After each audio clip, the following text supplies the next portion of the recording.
All right, so let's talk about some different types of covert racism. So this week I asked you to watch a video by sociologist Robin DiAngelo, and in that video she unpacks several different types of covert racism. So remember, these are the types of racism that are less overt, right? They're not direct and in your face like the KKK or white supremacists, for example.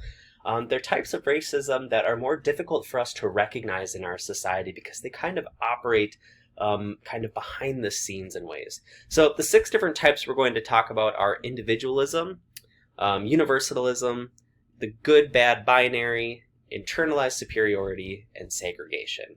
Okay.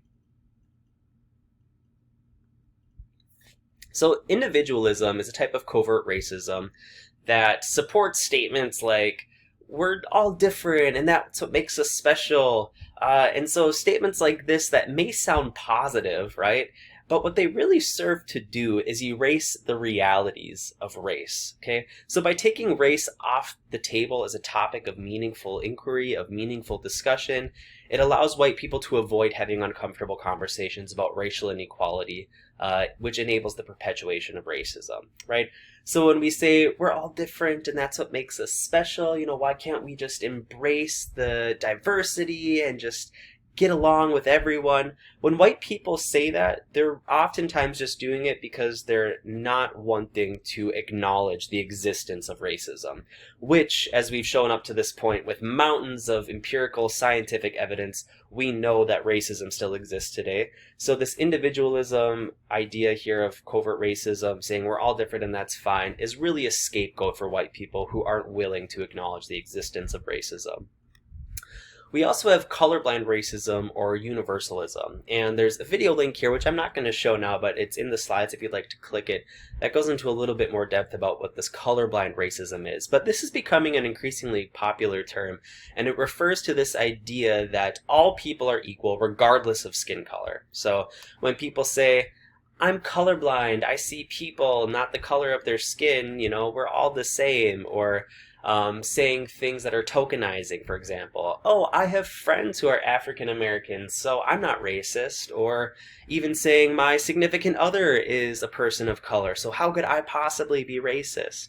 And the absolute worst one that just makes my skin cringe is when people say, it's not just Black lives that matter, all lives matter. Okay, when you're saying these things, you're trying to create this universal human condition that suggests that all humans are created equally and treated equally in the United States. Or even if you recognize that they aren't, you believe that at your core, that all people should be treated equally. But comments like these are offensive. They are downright offensive, specifically to Black and Indigenous people of color, because race continues to have very real consequences on people's lives. Again, we cannot ignore the mountain of scientific evidence which we've barely scratched the surface of in previous presentations here. Race is real. Racism is real. If people don't, quote unquote, see color, then why are people of color still experiencing all of the types of oppression that we've just discussed, right? Color blindness is most often adopted by white people as a strategy to ignore the realities of racism. So when people say all lives matter, their intentions maybe aren't to discredit that Black lives matter, but put yourself in the position of a person of color. We know as a society that white lives matter, right? White lives matter because white people aren't being shot down by the police in their own homes like Black people are. White people aren't being denied jobs the way Black people are. White people aren't being ignored by their healthcare professionals the way Black people are. We know that white lives matter because we live in a society that was built to privilege white people. Of course white lives matter.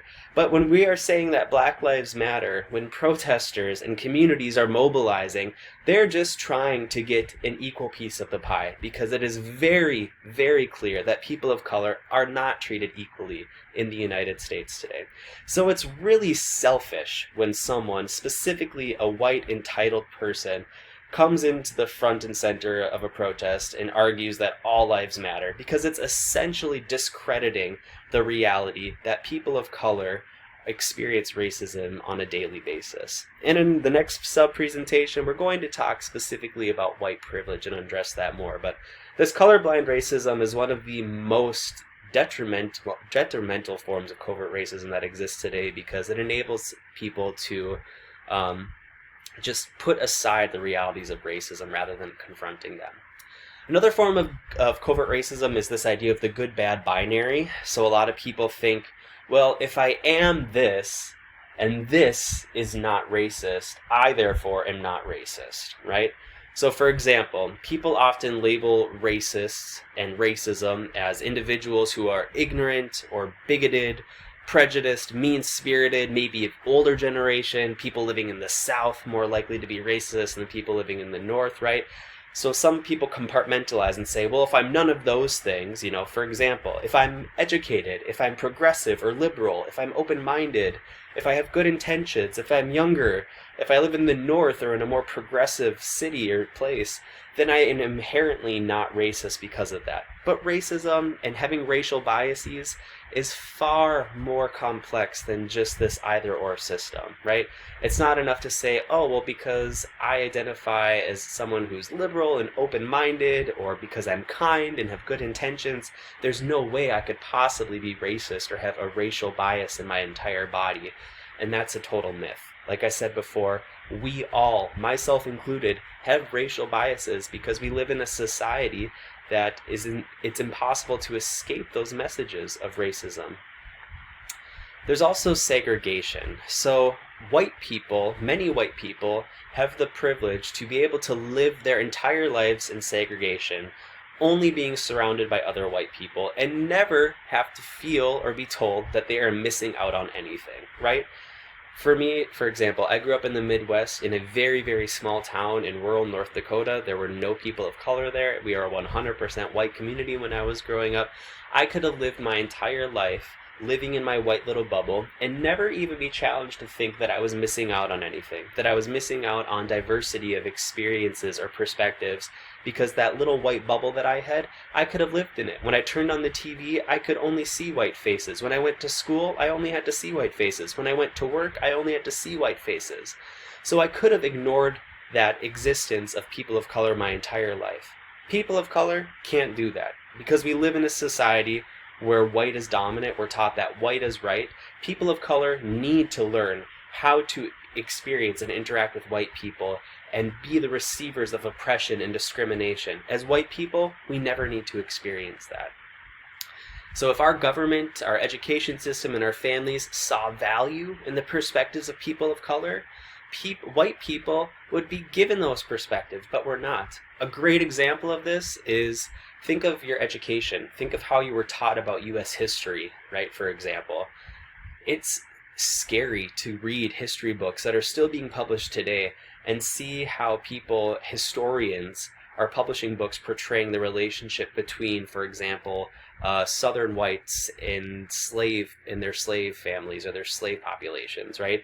Talking how many Southerners treated their slaves as if they were part of their family, and painting this really rosy picture that, people of color were treated just as good, if not better, than many white people, which again is a total myth. We know about the violence that occurred on these slave plantations. And yet the way that we are taught to think about people of color in ways that allows white people to just be comfortable, to not think that we've ever done anything wrong, is a result of this mass segregation that we have in our society. Some white people will never, ever be challenged to think about race in this way. And if they ever are challenged to do so, they will likely become very defensive and blame their upbringing for their ignorance, right? It would be really easy for me to blame my ignorance that I had on racism for so many years simply because of my upbringing, right? And say, well, I can't control where I was raised. I can't control the fact that I went to school with all white kids. I can't help that I grew up in a community where there were no people of color. But once you become an adult, that no longer is adequate, right? Even as a older child, as an adolescent, as a teenager, we need to start taking some responsibility for our own minds, for the way that we interact with people, for the content that we seek out. I easily could have watched more documentaries about racism. I could watch more TV programs that focus on African American families or people of color rather than just TV programs that only show white faces. I could have read more books written by authors of color. I could have done the work to educate myself, to expose myself to more diversity in terms of different people, different races, and different ethnicities, right? And I did eventually get there, but it took me a while to get there because I needed to be encouraged by other teachers and by educators to do that work for myself. Because as a white person before, living in a relatively conservative rural community, I was never challenged to get out of that segregation mode. It's important along these lines to note that inaction or doing nothing is a form of action. Choosing to ignore the realities of racism is a choice, and it is a privileged choice that white people often abuse, right? It's so important. Like I've been saying before, we can no longer just say that we're not racist, right? We need to become anti-racist. We need to actively work to combat racism if we want to get rid of this social problem in our society. And the last form of covert racism that we'll talk about is internalized superiority. So even if we get to a point where we are able to acknowledge that racism exists, we cannot escape the reality that we live in a society that is structurally designed to tell us that white is best. As social beings, we are constantly bombarded with both explicit and implicit messaging that whiteness is normal, natural, and can be taken for granted, all of which cause white people to develop an internalized sense of superiority, right? Like I said before, for white people, it's very easy, if they wanted to live their lives in their white bubbles, right? They can turn on the TV and easily choose to only watch programs that showcase white people. They can stay in communities that are very segregated and only have white people in them. They can live their entire lives never ever having to interact with a person of a different race. In my small town community, the majority of people that I grew up with, still to this day, I guarantee you, could not tell you the name of a single person of color that they know. Not a single friend.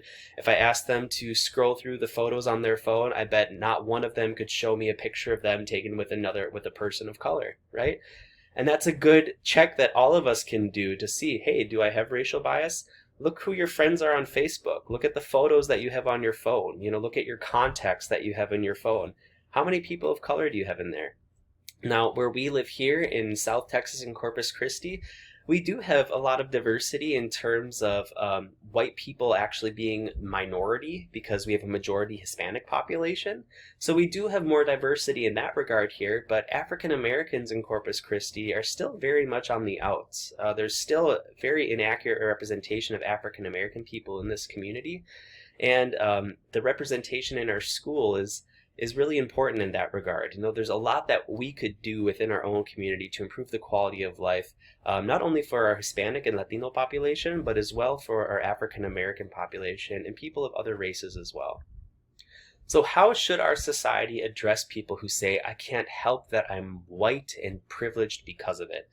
This is a good discussion question to reflect on, and this is something we'll tap into more in our final presentation on the subject of racism.